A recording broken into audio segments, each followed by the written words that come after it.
Welcome to RealFixesRealFast.com. Today we're working on a 2000 Nissan Xterra 3.3 engine. The complaint is that it runs bad. Most of the time it is intermittent. Sometimes it'll actually run okay. Now, in diagnosing car problems, once in a while it's as simple as just opening the hood, look around a little bit, and you can see the problem. But most of the time that's not the case. We actually have to go hunting for the problem. It's similar to looking for buried treasure. If you were on the beach and someone told you there was buried treasure out there in the sand, you could take a stick and start poking it down in the sand until you hit something. And then you can scrape the sand away and see if that's the buried treasure. It may just be a rock or a stick. If that's the case, then you just keep on looking until you hit something, you scrape the sand away, and there's the buried treasure. So what we need to do is actually start looking at things and trying to find that buried treasure or the problem. Some of the things we find may not really be the problem, but they're there. And that's kind of the situation we were on in this vehicle. We're looking for things until we actually find the buried treasure. Now, when we're digging around in the sand trying to find the buried treasure, we may find some things along the way that may not be the big problem, and in this case with the codes. So we're poking around in the sand. Got a knock sensor problem, we've got a map sensor problem, we've got a cat problem. Or do we? We've got a code P0325 for a knock sensor. Actually, at this point I'm going to disregard that. I'm not going to totally just cast it off, but it's going to be like poking down in the sand and I found something, but it's not the buried treasure. The reason is it's missing pretty bad, and that actually can detonate a false knock sensor code. So we found some things in the sand. Are any of them the buried treasure? So what do we need? Evidence. Let's see what we can find. Now, what I like to do in trying to find the problem is take the most serious potential problem first and either rule it in and confirm it or rule it out. In this case, it'd be the catalytic converter. If the cat is restricted and plugged up, be putting a whole lot of back pressure on that engine, can cause it to misfire, run bad, several different things. So what we need to do is find if the cat is the problem or not. There are several ways to diagnose a catalytic converter problem. Some are a little bit more complex than others. But probably the simplest way, the quickest way to find out whether or not you've got a cat problem and actually look a little deeper, or whether or not the cat's any kind of a problem at all, is just simply to do a vacuum test.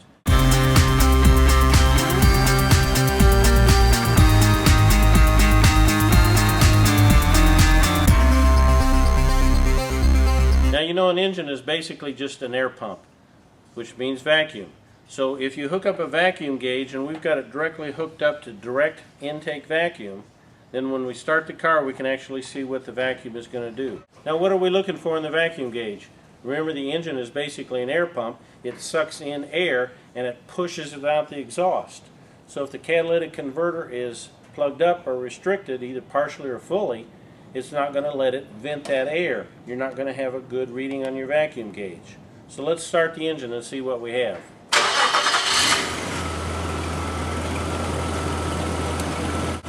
Now, what you basically want to do is just to snap throttle. We're reading about 18 pounds right now, and we snap the throttle.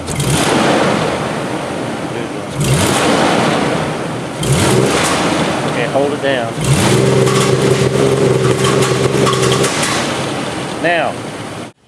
Now you can see what was happening. We were about 18, 19 pounds when we snapped the throttle. We went all the way down, snapped the throttle again, and then when we actually kept the throttle down, we stayed down.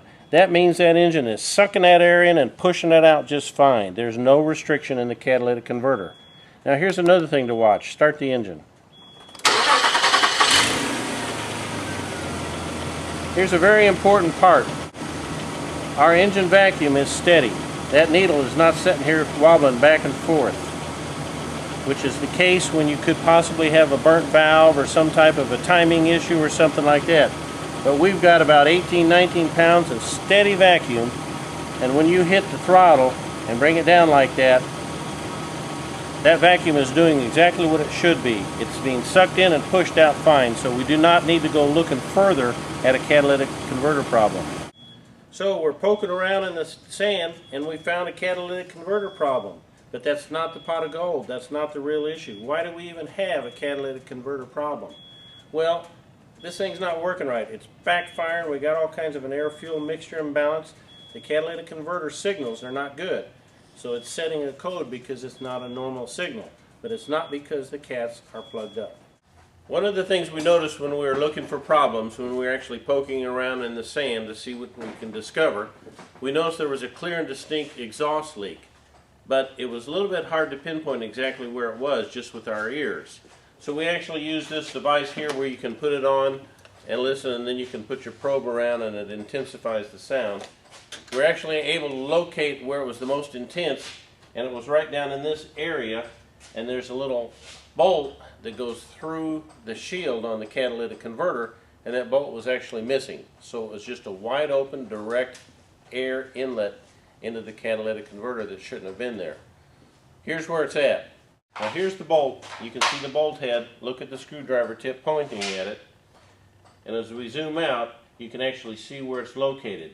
Now that bolt was actually missing. We've got a new bolt in it now. And that could have directly been part of the cause for those catalytic converter codes. Now we've got the exhaust leak fixed, but we still have our engine miss. So once again, we've discovered something that needed fixed, but it wasn't the buried treasure. It wasn't our big problem. So we have to keep poking in the sand here.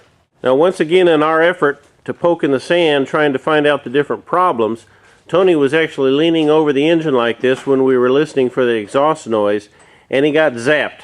I'm sure you know what that means. Something actually just zapped him. We got an electronic spark. It hit his arm there and just basically got one of those zaps that just goes through your whole body. So now we're looking for what's the cause of that. How did he get zapped? As you can see here, he's leaning right over the top of the distributor cap. So we're sitting here thinking something's leaking there, and we know we got a misfire. So we're looking all over the place with our eyes and didn't see anything. But here's a way that you can kind of discover that. You take just like a screwdriver and run a wire down to where it's grounded. Now if you take that screwdriver and just go over the wires,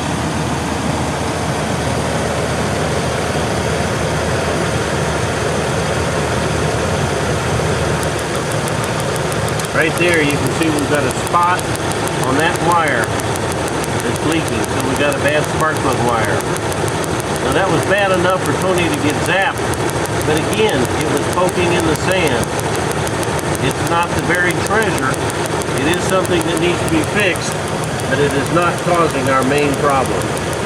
Now just to enhance this so you can see it better, we've actually sprayed it down with water like many times do, and you can see that spark is just jumping right out of that spark plug. Now you remember we had a code P1105. Which indicates that there's a map barrel type problem. We looked that code up in the troubleshooter, and it clearly says down there that one of the most common problems with this is that pintle sticks in the solenoid. So we went down to look at the solenoid. So we came down to the map barrel solenoid sensor down here, and we happened to be looking around and we saw that these didn't look right. They actually looked like they're backwards. We looked at the map voltage on the scanner and we saw that it was reading 27 inches, which is not right. So we actually pulled these out and switched them to the way they're supposed to be. Probably somebody else was doing this in here, put them back wrong. They should just be actually running straight and not crisscrossing. Now we looked at our scanner and the inches of mercury was reading about 9, which is a normal reading. But even switching this, it didn't fix our problem. So this is not the buried treasure. It's another thing we had to fix. But we're still looking for the big problem. But as we were looking for different things, we were poking around the sand. We actually found a vacuum problem over here that was hooked up the wrong way. We found a direct hole into the catalytic converter from a missing bolt. We found leaking spark at the distributor cap. Setting there at idle, it would actually run smooth. But when we'd raise it off idle just a little bit, that's when we would start getting our miss. So you see, taking this approach, we knew we had a big problem. The engine was backfiring and running real bad and just had to be a serious problem. To me, it felt like a direct ignition problem. What else can cause a direct ignition problem? When you're poking around in the sand looking for problems, wouldn't it be nice if there was someone who would say, hey, look over here, this might be it. One of the best diagnostic tools that we can use is information. And Identifix is a great source of information. They have a huge database of known problems, common repeat failures, shortcuts, tips, and quite often they're going to save you a lot of time. Whenever the basic checks don't turn up the problem, I like to check with their database to see if there's something there that might help, and that was the case with this problem. I simply keyed in the word misfire in the search box, and they delivered several records that pretty much described our problem. The first one listed over 40 reports that the distributor was the fix, and the second one delivered over 30 reports that the distributor was the fix. I don't know about you, but that gets my attention. Now, the wrong thing to do here is throw a part at it or throw a distributor at it. But the right thing is to start looking at the distributor for evidence. That's what we did, and sure enough, there was the buried treasure. We've been a subscriber to Identifix for a long time now, and the money it has saved us in time has been a lot more than what it's cost. Now, it's a clear indication here that the distributor is a common problem here, and that might be our buried treasure. So we actually looked through all data, and we saw that inside the distributor is the built-in cam sensor. So we're going to test the cam sensor and see if that happens to be a problem. Now, to test the cam signal, when you look at your wiring diagram, you see that you need to be on the purple and the light green wire. So we're actually back probed in there because it does need to be connected, because we're going to do a live test. So you don't disconnect it, you leave it connected and back probe it. Now we take our wires back over here, and this wire is actually tapped into the distributor. We're plugging it here on a little plastic clip, and then we're hooking our alligator clip to that. The same thing with the other wire. Now both of these are going to go up to our lab scope. Now when you're using a 4-channel lab scope, you know on top you have your yellow, green, blue, and red, the 4 different channels, and the grounds over here are the common. So you can actually look at all 4 like this. Or you can actually turn them off if you go over to your traces. For example, I can pick the 3rd trace, which is the blue one, and take it off of displayed, and it erases the blue when you can't see it. Another way I like to go is when you're only going to be using 2 leads, is just go up to your view, and instead of 1 window, put in 2 windows.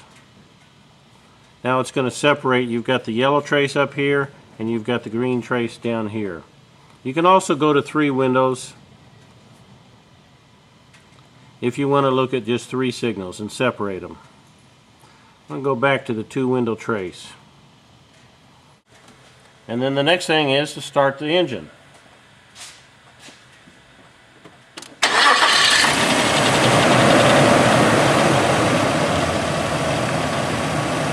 Now you can see the yellow is on top and the green, and we've got 2 different windows. Now one note here, we're on 10 milliseconds. Both of these windows will only be on 10 milliseconds. If I want to change my sweep to say 100 milliseconds, that's the whole sweep across the screen. So now we're at 100 milliseconds, and both are going to be reflecting 100 milliseconds.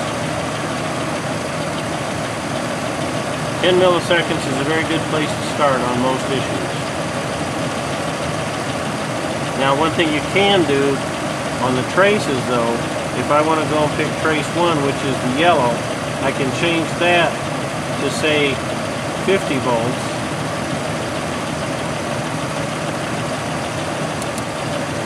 So the yellow trace is at 50 volts, but my green trace is still at 20. Trace 2 is still at 20. And I could change that to 50 as well. So the point is here is you cannot change the sweep between the 2, but you can change your voltage ranges. I'm going to put them all back to 20.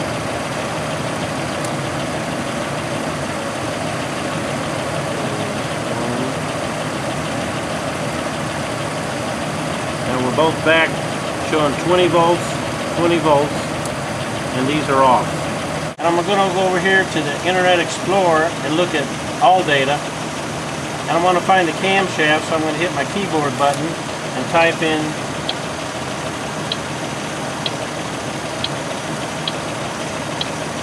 camshaft and hit go.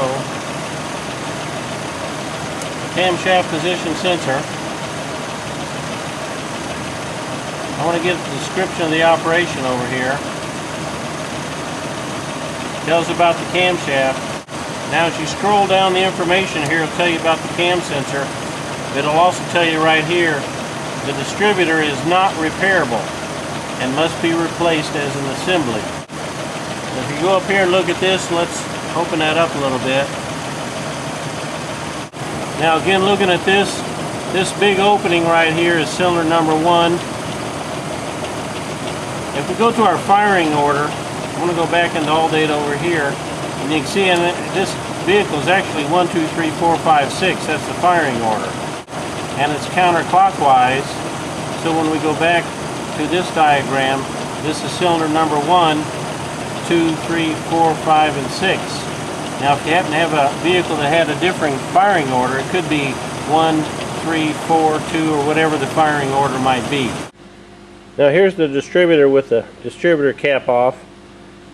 To see the rotator ring, you need to take the rotor off, but notice that it's held on with a screw back here. Once you remove that screw, you can take the rotor off, and then there's 2 screws that hold this cap on. You can take this off, and then you can see the rotor ring underneath it. When you look at that really close, you can see on the outer ring there's little cuts in it, and there's 360 of them. Each one is 1 degree. Now this bigger square is the point to indicate cylinder number 1, and it rotates counterclockwise so that you can see that it is going to turn that way, and then each one of those is a new cylinder. 1, 2, 3, 4, 5, and 6. Now underneath this black square here is the light emitting diode. So it shines a light in there, and that light goes through those little holes, and it counts it as it goes by. So I'm going to go away from back here and go back into my Verus, go back into my scope meter, and you can see I'm still running. If I need some more information, I can go back to my component test and get whatever information I need to find out more details. Setting there at idle, it would actually run smooth. So when we'd raise it off idle just a little bit, that's when we would start getting our miss.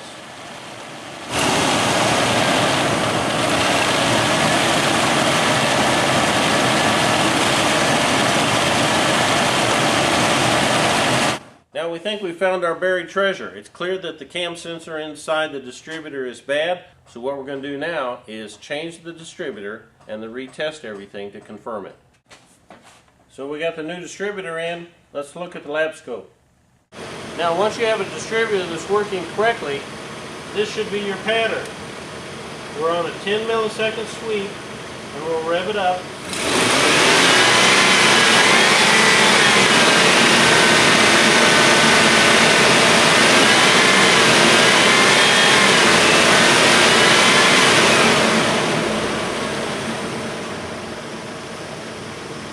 Nice square wave on all the points. Oh, Magoo, you've done it again.